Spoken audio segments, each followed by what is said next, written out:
উত্তরবঙ্গের বন্যা দুর্গতদের পাশে রাজ্য বিজেপি। আজ দক্ষিণ কলকাতার গড়িয়াহাট বাজারে ত্রাণ সংগ্রহে নামলেন কেন্দ্রীয় শিক্ষা প্রতিমন্ত্রী ডক্টর সুকান্ত মজুমদার।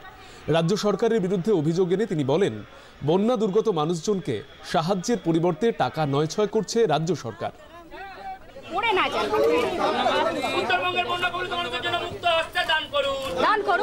আমি গেলাম ধূপগুড়িতে, সেখানে গিয়ে আমরা দেখলাম যে সেখানেও মানুষ বলছে ত্রাণ পায়নি। আমরা ময়নাগুড়ির একটি জায়গায় গেলাম, সেখানেও মানুষ বলছে ত্রাণ পায়নি। তো ত্রাণটা যাচ্ছে কার কাছে? এমনকি আমি এই ময়নাগুড়িতে যে শিবিরটাতে গেছিলাম, সেখানে যে শিবির আছে রাজ্য সরকার জানে এ পর্যন্ত না। রাজ্য সরকারকে আরও নিচে নেমে কাজ করা উচিত। এবং সবথেকে বড় কথা, প্রতি বছর SDRF ফান্ড যে আসে, কেন্দ্র সরকার প্রায় এই 5 বছরে অর্থাৎ 2022 থেকে 2026 পর্যন্ত 5 বছর প্রায় 5,000 কোটি টাকা তার অংশ দিয়েছে। রাজ্য সরকারের 25% দেওয়ার কথা, কেন্দ্র সরকারের 75% দেওয়ার কথা SDRF ফান্ডে। তা আমি রাজ্য সরকারের ফান্ডটা ছেড়ে দিলাম।